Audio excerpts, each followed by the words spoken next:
Welcome everybody and Happy New Year and welcome to the session. I'm going to be sort of chairing and facilitating today. I'm James Woodward and I work at the Sustain Alliance for Better Food and Farming. And at the session, we're going to be exploring the environmental land management schemes, how they are shaping up. We've had some recent announcements from Defra giving more detail, so we're starting to get a better picture of what they're looking like. And then there'll be a chance for kind of discussion around what sort of agroecological regenerative farmers want to need from these new farming policy future and schemes. So we have 5 fantastic speakers today. First, we'll hear from Vicki from the Sustain Alliance, Alice Groom from the RSPB, and Adrian Steele from the Soil Association. And they are going to be sort of setting the scene and explaining some of the detail on the schemes. We'll then hear from 2 amazing farmers who have been involved in 2 of the Sustainable Farming Incentive Scheme tests and trials. And there'll also be an opportunity for a bit of a Q&A after their talk before we move on. So you'll get to hear from Tim Downs, who is an organic dairy farmer in Shropshire, and he'll be here sort of telling us about his experience of participating in the Woodland Trust's agroforestry elm test and trial. And also Tom Clarke, who is a Cambridgeshire farmer and conservationist, and he's here to share his experience of taking part in a collaboration test and trial with the RSPB on developing and testing sort of self-assessment of environmental land management options. After that, and after the Q&A, we'll then move into breakout discussions, which will be split into the Sustainable Farming Incentive Scheme and the Local Nature Recovery Scheme, and you'll actually get to choose which one you want to go into, and we'll explain that before we go into those. And there will be a chance to ask any questions and also to discuss sort of how these schemes need to support agroecological methods of farming from kind of your experience and your thinking. And then we'll finish by summing up the conversations, and we'll try and explain some of the next steps, kind of including how sort of we as stakeholders who are involved in conversations on these schemes with Defra, how we'll try and take some of this information from today's session and feed it into Defra's kind of design and development of those schemes. So before we kind of sort of kick off with the talks, I just want to try out a bit of an interactive tool just to work out who is joining us today. So in the chat, I'm going to send a link to a Mentimeter. If you sort of take that link and put it into your web browser, it should come up with options, things like, are you a farmer or an advisor or a conservationist or a citizen or etc. So if you could do that, that would be great. Come back to the Zoom call and I'll have it showing in real time, and it's just a really good indicator to sort of work out who's joining us today. So hopefully you should be able to follow that link, and hopefully it works all okay for you. And then, yeah, as I said, if you then come back, I'm going to share my screen and we should be able to see who we have in the room. Right, so hopefully you can all see my screen and you can see that all coming in at the moment. So yeah, just choose the one that kind of fits with you best, I think. Great, it looks like we've got kind of a real sort of diverse mix of different people who are involved in kind of food and farming. So good luck to the speakers pitching it to all these different people. I'll just give it another sort of few seconds just to let some more people answer that before we move on. Okay, lovely. Right, so I'm going to stop sharing my screen and I'm going to hand over to Vicki Hurd. Thank you very much, James. Really interesting, and thank you very much, everyone, for coming to this session. Obviously, there is a huge amount of detail that we have, and a huge amount of detail we don't have yet on the environmental and management schemes in England, and that's what we're talking about today. But I think this session should be a good opportunity for us to talk about what we do know and questions and concerns that we might have. So it's great to see you all here. I was just going to touch on a couple of aspects of the schemes that Sustain as the Alliance for Better Food and Farming, which is a very broad alliance of organisations with a broad concern about food and farming policy, what we're concerned about, and some of the things we've been doing to try and influence the development and the co-creation and the evolution of the schemes for the past 4 years, in fact, since we started working on them with Defra. And it is fair to say that we've been really pleased to have a good stakeholder process with Defra, despite a lot of concerns that were happening about the speed and depth of work being done on elms and how they've changed over that time. It's really been good to be able to work with Defra and others on this. But we have been concerned, one of the biggest concerns, I guess, for all of us is whether the budget will be adequate for the need that we've identified through the knowledge of what nature, the public engagement, water, environment, biodiversity, all those kind of things that we know we need from farming going forward with all the new pressures from climate, from new trade deals, and all these kind of things. The budget must be adequate, and it must have a long-term budget for this to actually make sure farmers can do what they need to do and to be able to plan what they need to plan. So there's been one big concern we've all had about whether we know that we can actually have the budget fitting the scale of need going forward. And so that's one of the big concerns we have. We also, Sustain has been doing a lot of work to push for agroecology, whole farm approaches to be adequately rewarded through this new set of schemes, through the SFI, Sustainable Farming Incentive, local nature recovery, or landscape recovery. The three components of elms should all be able to support farmers who have or are planning to invest in agroecological farming, more diversification, all the tools that you can use within an agroecological system. And within that, particularly issues like integrated pest management, nutrient control, and using natural systems to provide the nutrients and pest and disease management that we know that organic farmers have been doing for a very long time, and other farmers who have been implementing those kind of approaches. Can you not hear me? Oh no. Yeah, you froze for a few seconds. Yeah. Oh dear. Yeah, Mike says my internet is Vicki's unstable. a very good speaker. Oh, thank you, whoever said that. Somebody's not on mute. So I'll finish then. Do shout, James, if I go off again. But so that whole farm approach. We're also very concerned about losing the diversity of farms. So it's absolutely incredibly important that the implementation of elms and the transition process does not prop up, but ensure that all sizes of farms, particularly those under 5 hectares who don't have any support at the moment through the current schemes, to make sure that those are all supported in the next 4 years, so that we don't have a mass reduction in farms and amalgamation or farm abandonment, but that farms can continue, but can go into the transition to agroecology. So that should be absolutely prioritised, those things, agroecological systems, whole farm systems, and making sure the budget's there, making sure the advice and training is there for farmers. We think that's an area which is so far inadequately addressed. It's being left to the market to deliver the advice. This is a huge area of learning that farmers, many of whom have been not doing agri-environment schemes, but we want to come into the elm schemes because they should be able to take advantage of public money for delivering public goods. But delivering those public goods is a really new area for many farmers. And so they need the training and advice and demonstration, ideally from other farmers. Farmer-led support would be the best way of doing this. So I'll stop there. There's so many things I could be saying, but I'll leave it there and hand back to you, James. Thank you. Sorry if my thing was not a problem. Thank you very much, Vicki. And okay, so next I'm going to hand over to Alice Groom from the RSPB. Thank you, James. So yeah, I work for the RSPB, but I'm also the vice chair of the Link Agriculture Working Group. So the Wildlife and Countryside Link is an organisation that brings together a whole range of environmental and countryside sort of charities and organisations. So we're obviously very interested in the new environmental land management schemes. 70% of the land in England is farmed. Farmers are so critical for meeting all of the really important targets government setting itself, like halting the loss of species by 2030 and achieving net zero by 2050.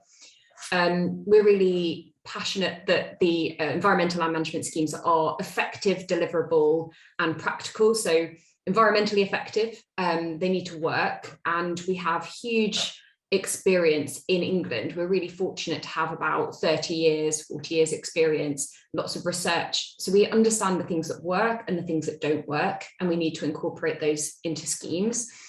They need to be attractive and practical for farmers. Farmers need to want to participate. They need to be able to integrate them into their business. And they also need to be deliverable. It needs to be something that's good value for the public, but also that can be administered and effective from a government point of view. So those are kind of really key principles. So the government set out and promised that it would deliver this environmental land management scheme. So sort of redirecting the money that has been invested in agriculture whilst we were in the European Union through the CAP, the Common Agricultural Policy, and to redirect it to this kind of public money for public goods approach. So investing in things like species recovery, improving water quality, storing carbon. So that was in 2018. And many of us have been working to ensure that, that government can develop a set of effective schemes. And we've started to get some really good emerging information on what these schemes will look like. So government has now committed to developing 3 schemes. So late last year, we got information about the first of these schemes, which is called the Sustainable Farming Incentive. And government see this as a sort of a farm-based scheme, so supporting more sustainable agronomic measures like improving soil and water and farm and biodiversity. We got information about what that scheme will look like in 2022. So they're planning to roll an early version of that scheme, which will largely focus on soils, but also there's a sort of an offer for those who manage moorlands and rough grazing areas. The second and the third scheme, we're expecting Secretary of State George Eustice to provide an announcement on them today. So there'll be more information emerging on those later. But the 2 schemes so far, we know there is local nature recovery, which is a more targeted scheme. So investing in delivering local priorities, encouraging farmers to work together. And government have started talking about this scheme as being a kind of evolution of countryside stewardship, which many will be familiar with as an existing agro-environment scheme, but they're talking about sort of building on that, improving it and making it more ambitious. And the third scheme is landscape recovery. And the ambition for this scheme is to pay farmers and landowners to actually kind of transform whole landscape areas, so areas between 500 and 5,000 hectares, at least in the initial piloting phase, to create areas of woodland, to restore large areas of peatland, and to do things like re-wiggle rivers and do sort of natural flood risk management projects. So those are the kind of the 3 schemes. And hopefully in the breakout sessions, we'll be able to get a little bit more into the detail and answer some questions and get thoughts. I'll pass back to James. Thank you very much, Alice.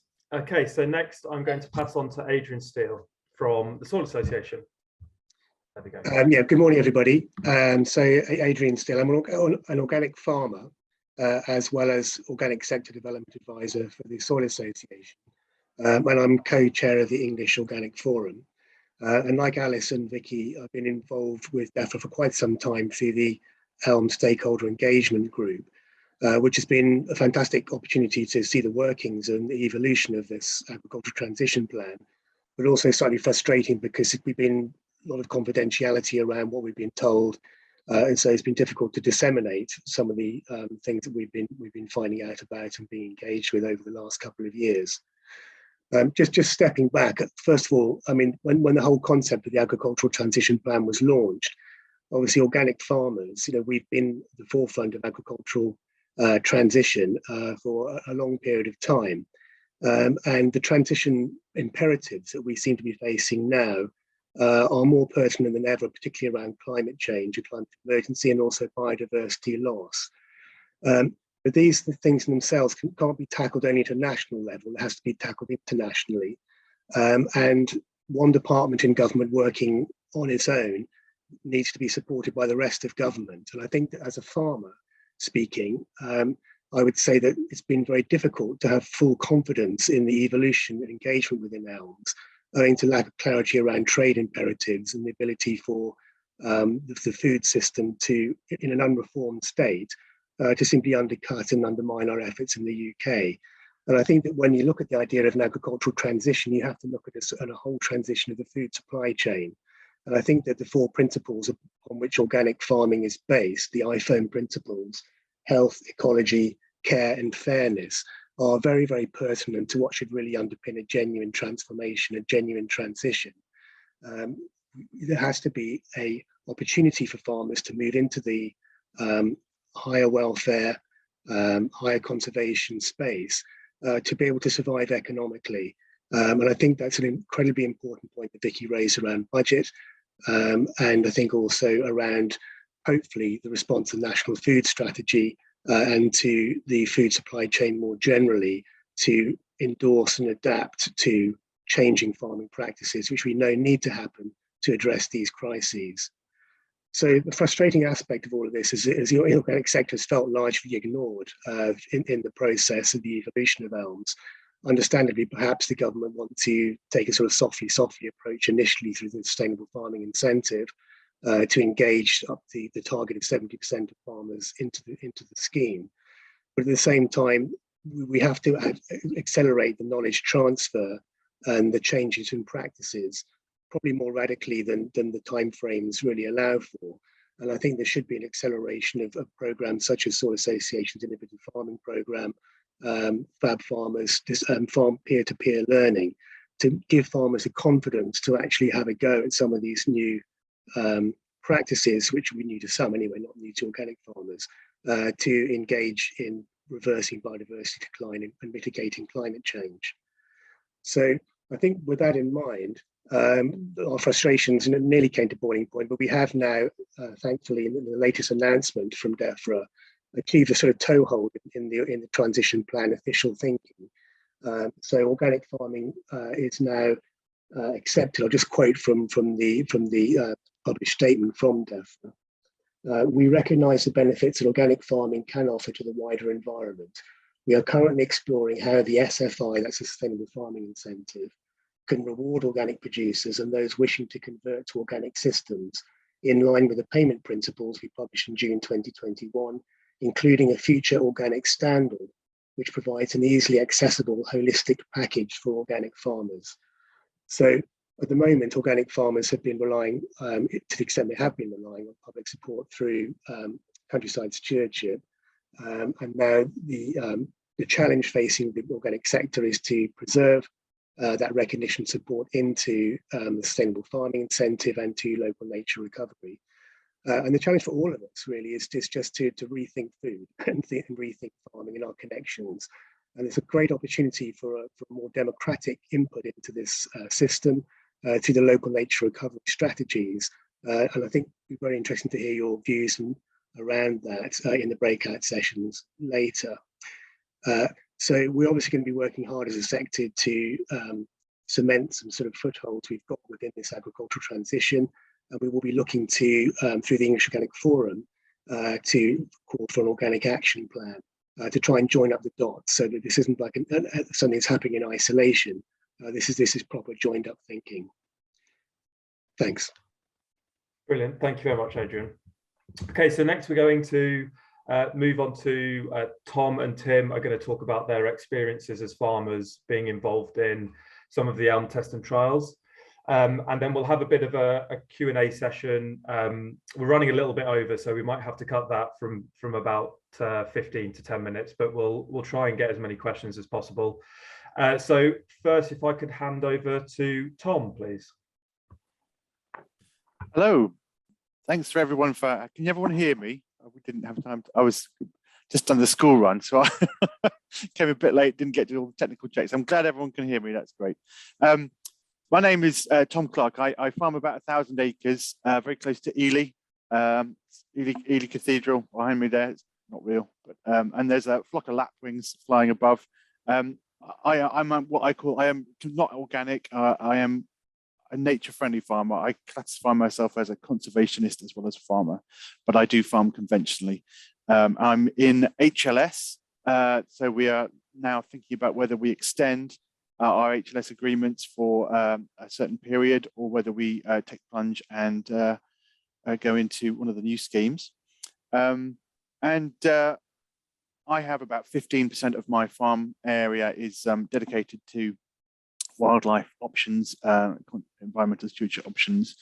It's not really just me I'm here to talk about, because I'm also a member of what we've set up as the Ely Nature Friendly Farming Zone. And that is a group of 22 like-minded farmers from around the Ely area in the fens, so a very intensive agricultural area. A lot of, I think we produce a third of all the fresh produce in the country, and 7% of all agricultural production comes from the fens, with about 3 to 4% of the national land area. And I think we've got half of all the grade 1 agricultural land in the country is in the fens. So you can imagine it's a very intensively agricultural area.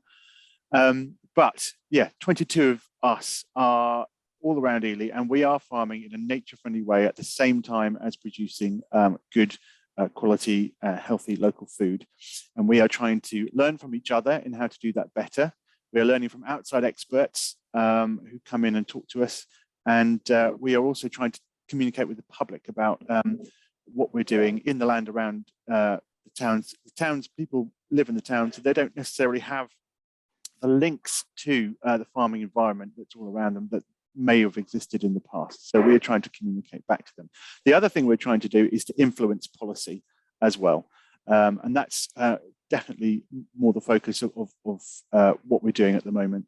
Part of that was, I should say that the whole group was facilitated and set up with the help of the RSPB, who really just, it's like herding cats, herding farmers, but basically we had a very dedicated RSPB staff member, Andrew Holland, who went round to all of our farms and basically forced us, we were all talking the talk, and he actually made us walk the walk.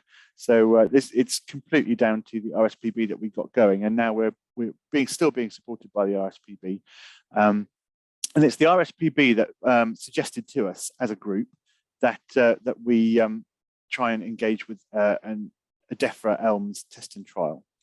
And these are the schemes where Defra is trying things out and looking to see what's going to work, what doesn't work, and sort of a learning process in the midst of policy development. This is part of the reason, I think, why the Elm scheme has been so, from the outside, it appears to be lacking in detail and taking a long time. And I think it is because it is genuinely trying to involve everybody in what that policy should be, rather than just sort of spending a month writing a paper and then implementing it, which I think possibly has been the approach, you could argue, before that. So the test and trial that we were involved with was looking at how effective it would be for farmers to actually be able to assess the success or otherwise of their own environmental stewardship options on their own farms.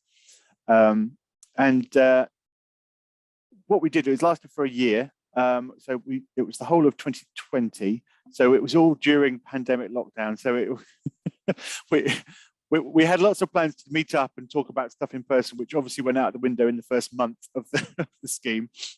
And we actually then went to some online workshops and stuff. But the focus of it really was sending out training materials to the farmers from the RSPB in how to assess whether our wild birdseed mixes or our nectar and pollen mixes or our overwintered stubbles or our ditch and drain management. We've got a lot of ditches in the fens because we are below sea level. We haven't got so many hedges, but the ditches are kind of like inverted hedges in our landscape. So we then we were trained up in various different ways, in groups, one-to-one, and all of the different methodologies were assessed as well.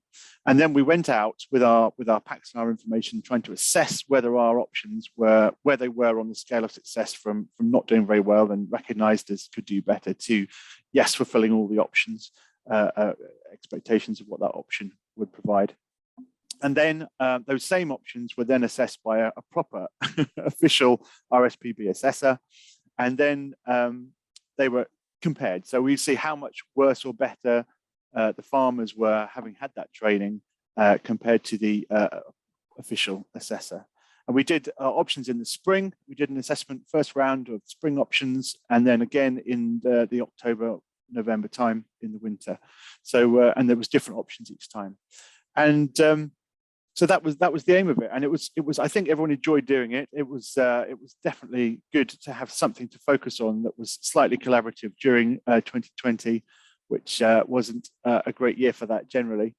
And I think I don't know whether the results have been played into, well, I guess we'll find out more today and onwards. And I don't think it's really been reflected in the Sustainable Farming Initiative so much. I haven't seen myself a lot of focus on self-assessment by farmers of their own success at options within that scheme.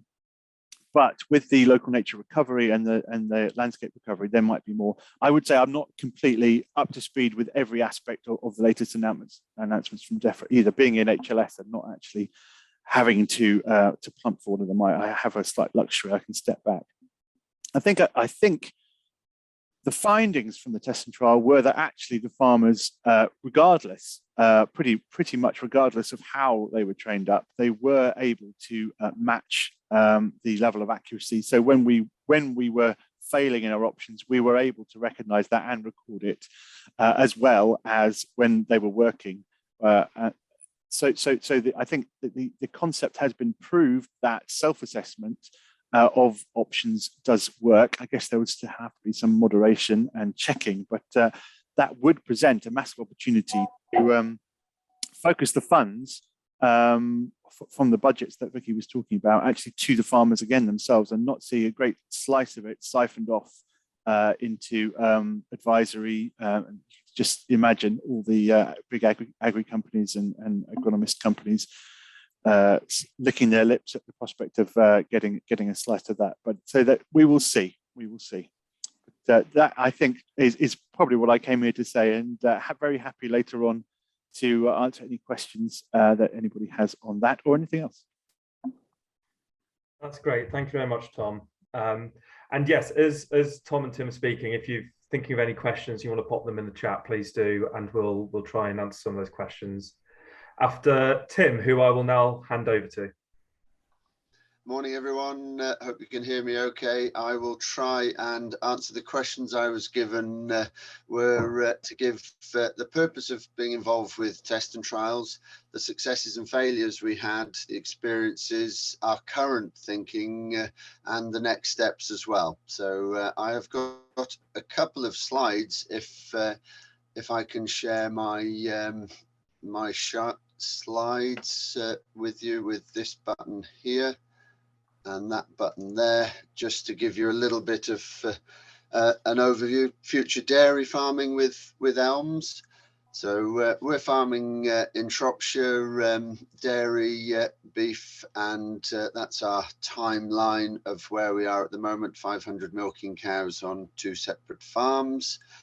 And here we are with some grassland and milking cows and the farm as a whole.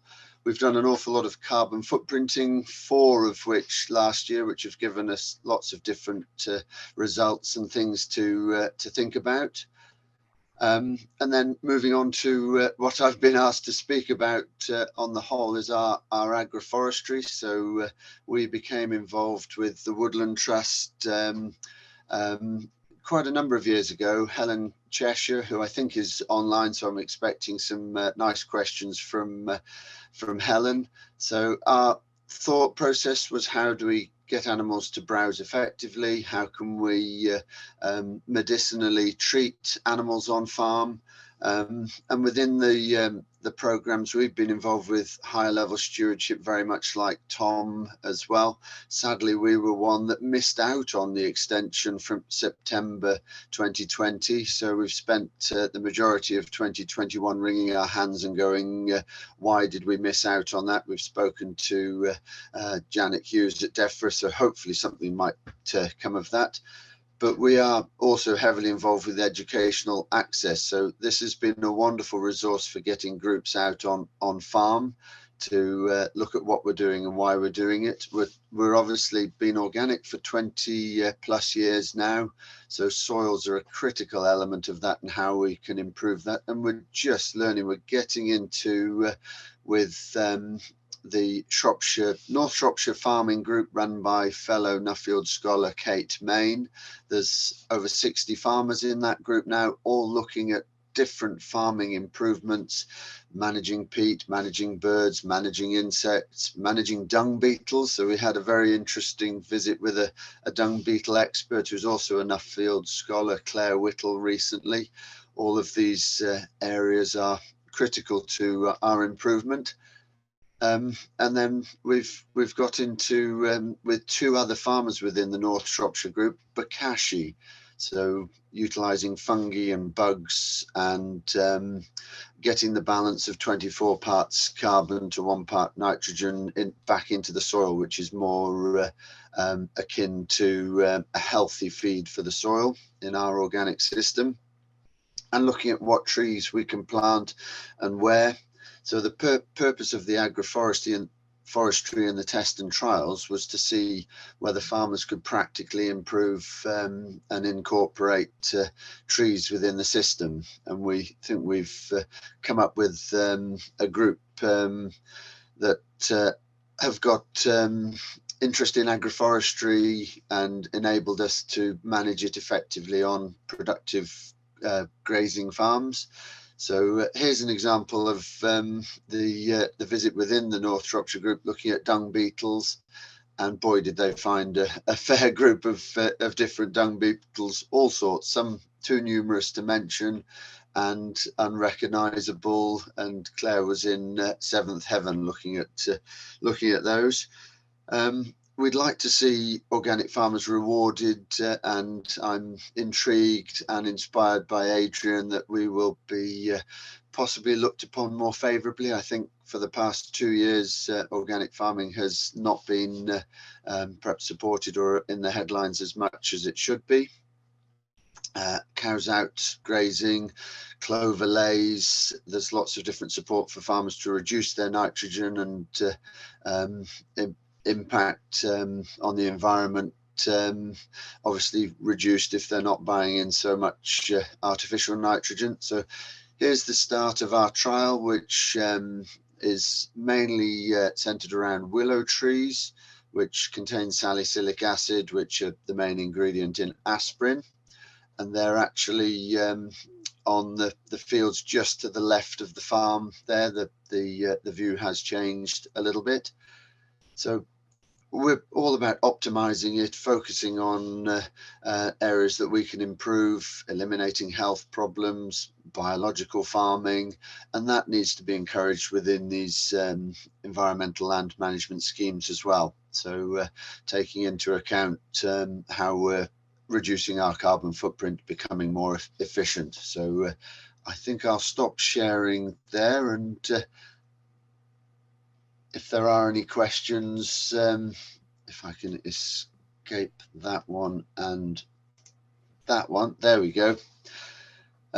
So yeah, we got involved with the elms for reasons to improve the farm. We're also very keen to make sure that educational access is part of the scheme as well, because we see that as part of our philosophy of training people and encouraging visitors on farm as well. I think that's about me done, James. Waiting for questions. That's great. Thank you very much, Tim. That was very interesting from both Tom and Tim there. So yeah, we'll move into sort of 10 minutes of Q&A. So if you either want to raise a hand and I'll kind of invite people to come off mute and ask a question, or if you want to pop them in the chat and we'll we'll kind of throw the questions out there as they come in. And I've seen there are a couple in there at the moment already. So one from Beth Nichols to Tom, which is really interesting to hear about the ELM trials, and was kind of asking about the assessments being delivered online and whether this was purely a response to COVID or if it could be a valid option for future training going forwards. So the assessments obviously were all done in the field. Obviously, you can't assess whether you're got 10 or 2 species of desired plants in a grass margin over the internet, but some of the training that the farmers received was online, and I think it was always the intention of the testing trial. Maybe Alice can back me up here. I think it was always the intention to trial which approaches had the best responses. So there was always going to be a group workshop and one-to-one, and some of it was online. And I think actually the pandemic forced the hand a bit with some of that, but I think it was always planned. So I think it would always be an option. And I don't think there was anything in the trial that said that doing it online was any worse than doing it in person. So yes, it would be a way forward. Yeah, certainly. Yeah. I did it online, and I think I wasn't one of the poorest performers, I don't think. No, I mean, yeah, the pandemic forced our hand a bit, but what we wanted to do is try some different methods. Obviously, I think Defra are quite interested in doing it online because that's potentially you could deliver that training to more people at once.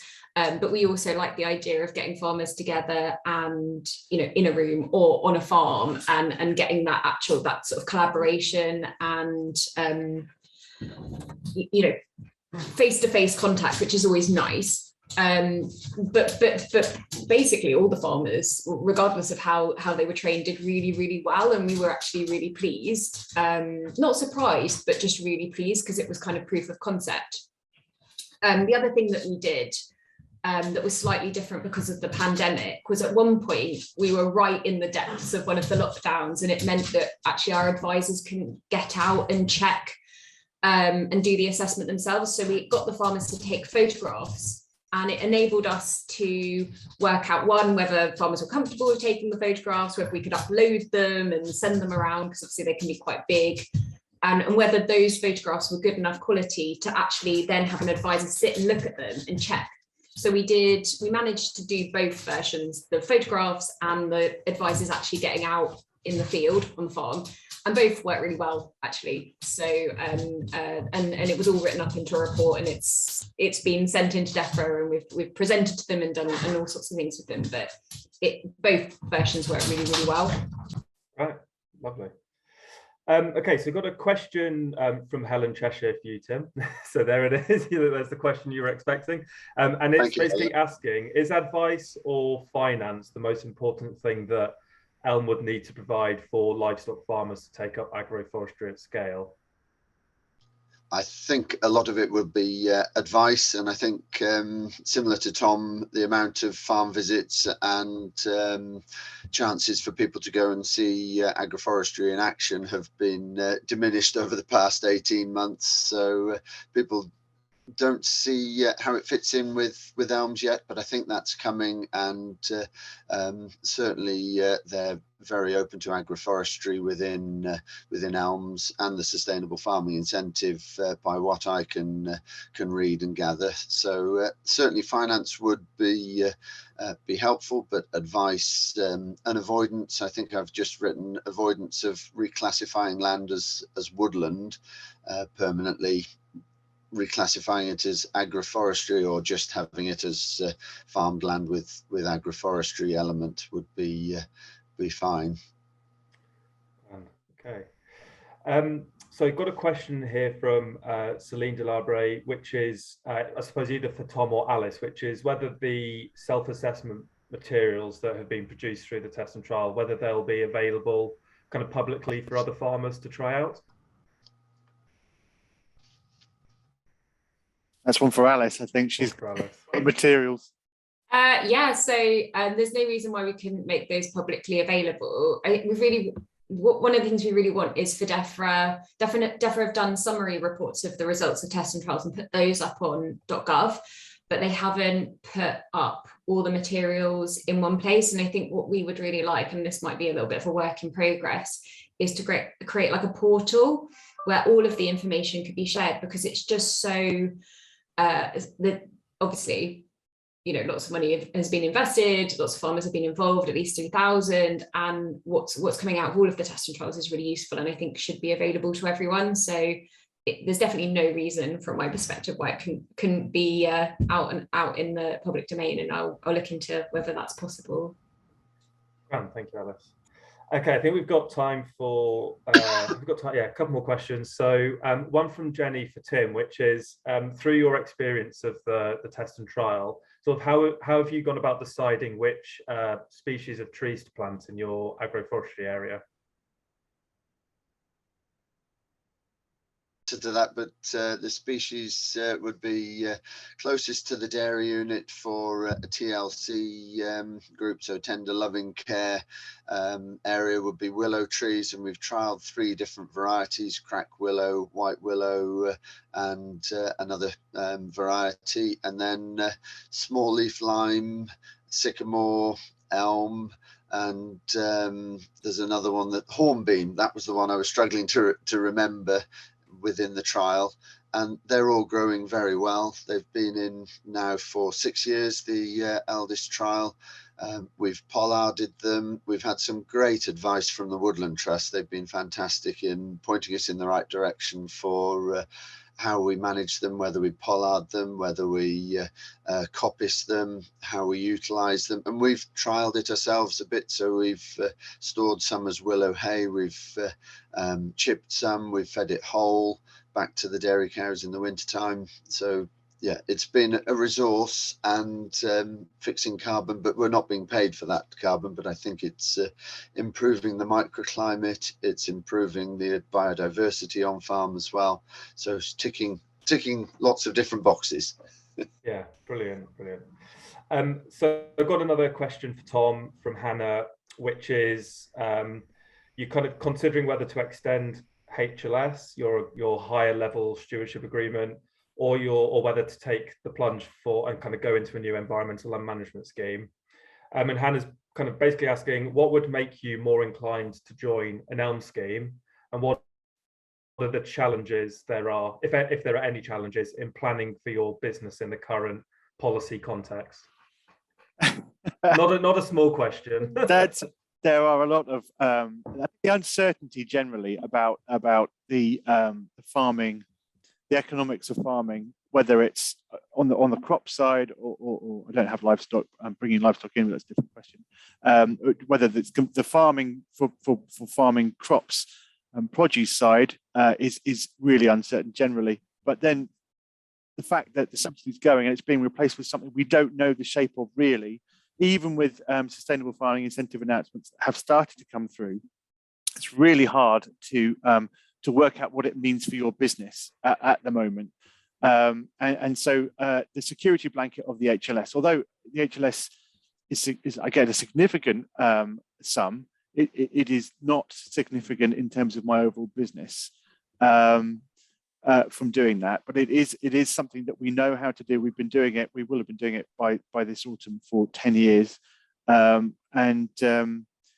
The appeal of just being able to roll that over rather than have to take it all out and put it into a new scheme we don't know the shape of is very tempting. I haven't decided fully yet whether to roll it over.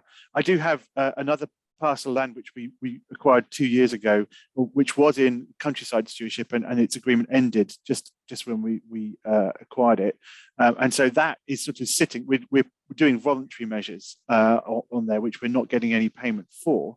And that might be, I might have, and then I'm in a position where I could choose to sort of roll over my HLS on the bulk of my land and actually trial some of the countryside stewardship measures, the new ELMS measures or the new countryside stewardship measures on that parcel of land as a sort of toe in the water. And it is great. One of the things that does provide some comfort from Defra is that they have said that you'll be able, you're not locked in. If a better deal comes along, you'll be able to opt up into that. You're not going to be committed for the full term if suddenly they bring out a new scheme, which obviously you weren't able to take up, and it's better and more suited to your farm, then you'll be able to transfer into that. So that does provide some security. But yes, I'm still undecided as to the approach. And I think that indecision is not totally my fault. Yeah. No, that's good. Thank you. So got quite an interesting question here, which I'll put out there, but might be quite hard for anyone on the panel to answer, which is, given all of the new policy context that's happening and all the changes that are happening, Viola King Forbes has asked if there's kind of any, what is the significance, if any, of farmers' mental health in this, sort of thinking about all the pressures that are happening at the moment. And do you feel this is being acknowledged in the policy perspective and design and everything? Open that to anyone in the panel if they want to come in and share anything on that. No, I would say, speaking as a farmer, that not enough is being done about this. I was in the first few meetings around the productivity agenda in relation to what was seen to be perceived dividends of Brexit.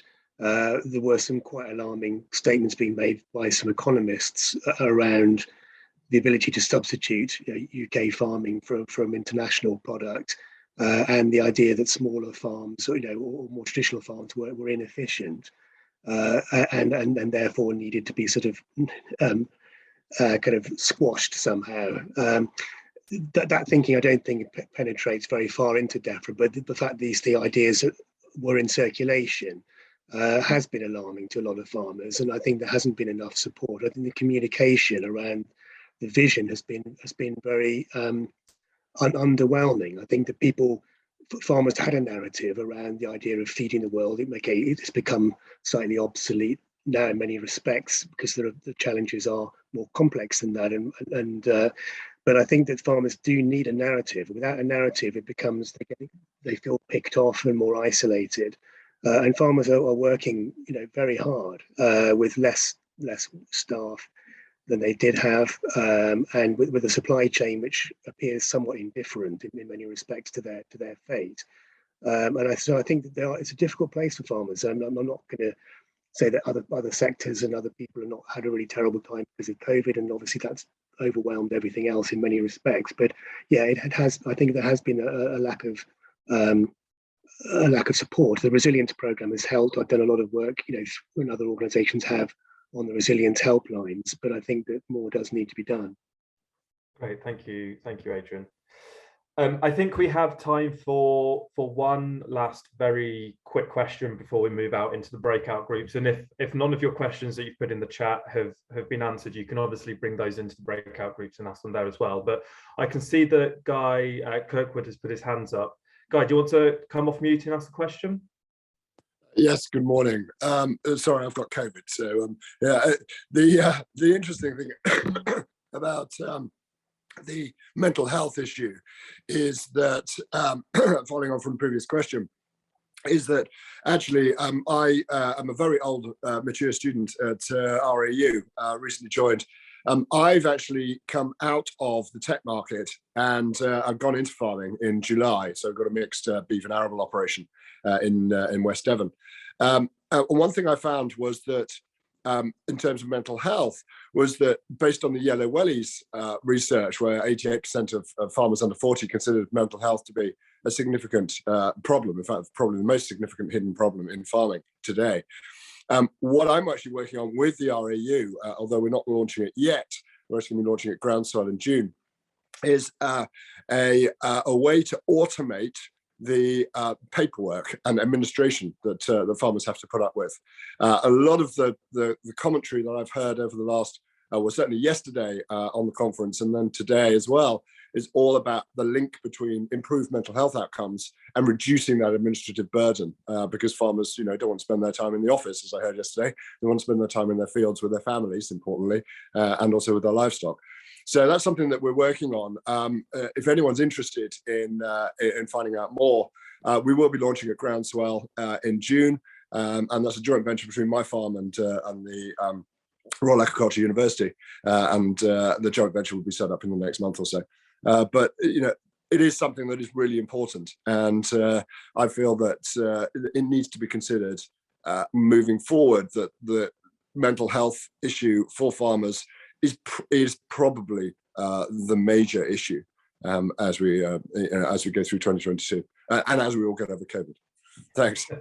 Thank you very much, Guy. And yes, hope you recover very soon from that. Thank you. Okay, so we're going to move on now from this Q&A, and we're going to go into some breakout discussion groups. Right, we'll just wait for everyone to come back from their breakout rooms. I hope you all had some really good discussion. And I think what we'll do for the last 10 minutes is try and get a very, very quick summary of what was discussed in each breakout room from the facilitator.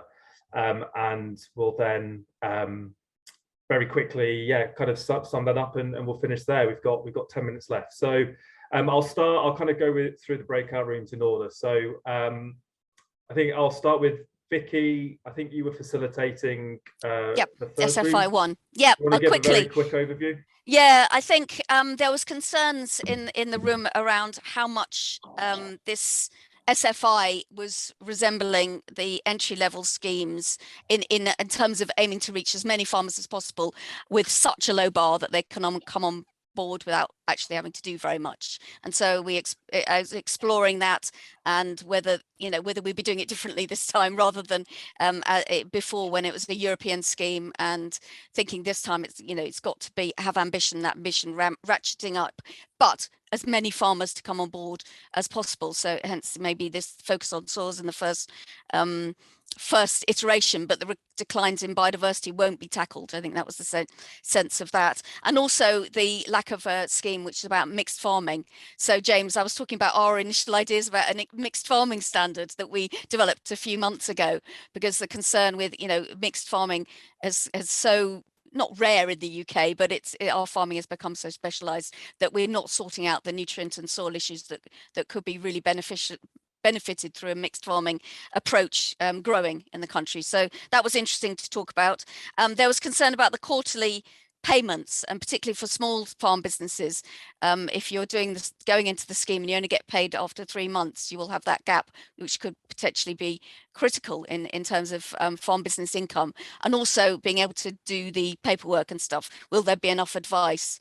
Again, really good question for Defra. And the final thing I think we talked about was the animal health and welfare scheme. Yes, it's there. That's a good thing that it's part of the first rollout, but are they really integrated? Are they integrating what needs to happen with animal health and welfare and numbers and location and integration?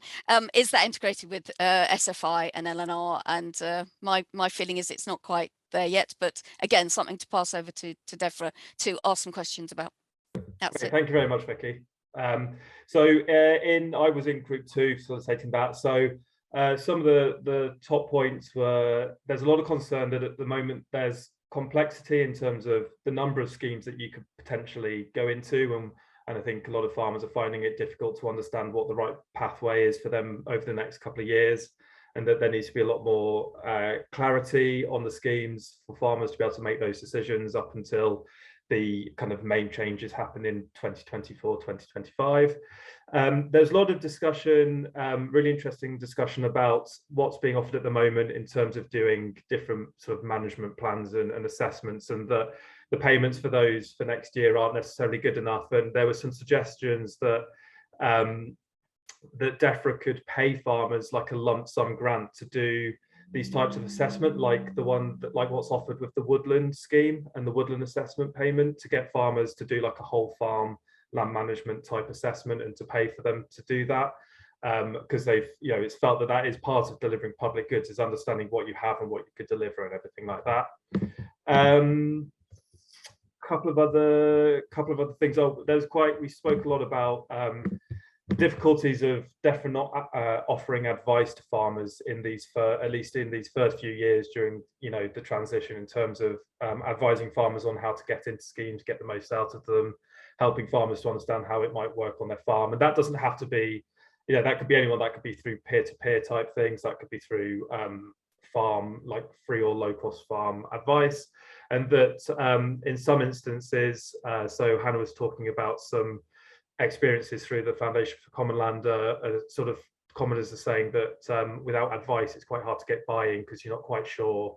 It's quite difficult to find your way forward on this stuff. So those were probably the 3 main points from my group. So I'll hand over to, I think, Alice, you were doing room 3, is that right? Yeah, and we definitely needed more time. There was such interesting discussions, and I was still talking as we got called back into this room. So it was I found it really fascinating. We had lots of good questions, lots of good points. There's a lot of interest in rollovers and how that would all work. So not just local nature recovery, but how do, what about the people who are already delivering great stuff now? What's the journey for them into the new schemes? Have we let some organic HLS, we've let some organic HLS farmers out, they're sort of being forced out of their agreements. Not great. What does that mean for them? How do we re-engage them in schemes? How do we make sure it all works? It's all a bit bewildering, particularly as I talked about the fact that we think that the CS payment rates are being reviewed, likely to be higher, and what's the implications for high level stewardship agreement farmers who won't benefit from that, and how is Defra going to manage that? And how does that fit with the Gove guarantee? So some people will remember the Gove guarantee, that nobody would be unfairly disadvantaged that was already in scheme. We also had some really good questions about scale. Is this is local nature recovery a farmer scheme? Do you have to be in a cluster? Is it counties? Like bit of confusion there, and perhaps Defra not being that clear. And we talked about that farmers will be able to apply individually, but that clusters will be hopefully supported. That's definitely something that's in the rhetoric. But that this county scale maybe comes in around local nature recovery strategies that come out under the Environment Act, and we had a bit of discussion about those and how people could feed in, how they could be an opportunity to support agroecological farming. People could, sort of lobby and call for them to identify the role that agroecological farming can make in local nature recovery and delivering priorities for nature and climate, but also that they could be used as opportunities to identify the need for funding to help farm visits, educational visits, education about countryside and how to access it. We also had conversations about the syncing of the different schemes, SFI out this year, local nature recovery strategies being developed, so that being confusing and needing some clarity and cut through on that. Would we know anything more about outcomes for this scheme, which I said we should know a bit more today, but not in a huge amount of detail. And the other thing was around, which is a very important point, which was around if farmers are going to be asked to make quite long-term changes or system level changes to their farm, then they need kind of long-term support and clarity on funding and budget. And as we've moved out of the Common Agricultural Policy, we don't have those 7-year windows, and they weren't perfect. But we might have even shorter term windows. So do we need government to sit down and have a good old talking to itself and find a way that we can commit to and ensure kind of long-term funding and commitment, so that farmers can make these quite big changes to their farming systems, whether that's in the scale of landscape recovery, or it might just be moving to like more of an agroecological mixed farming system, agroforestry system, etc. So lots of really kind of diverse sort of ideas, but really great. And I've written as much down as I can, so so we can feed that back in. Thank you, Alice. And finally, Adrian, if you you've got 2 minutes to just sum up the discussion from your group.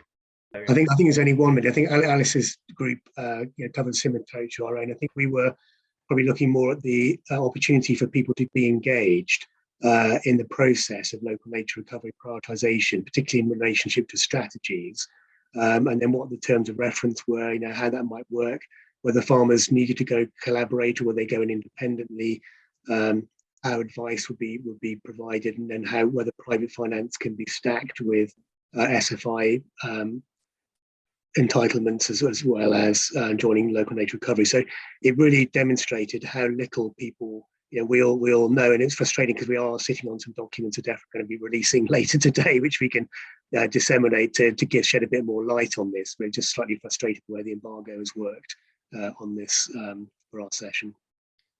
That's great. Thank you very much, Adrian.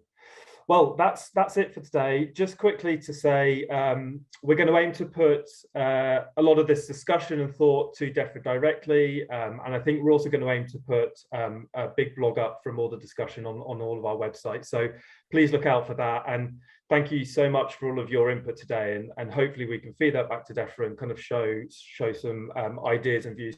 A huge thank you to Vicki, Alice, Adrian, Tom, and Tim for speaking today. That was fantastic, some great speaking, and for all the kind of answers and being involved in the discussion. And also a big thank you to everybody for joining us today.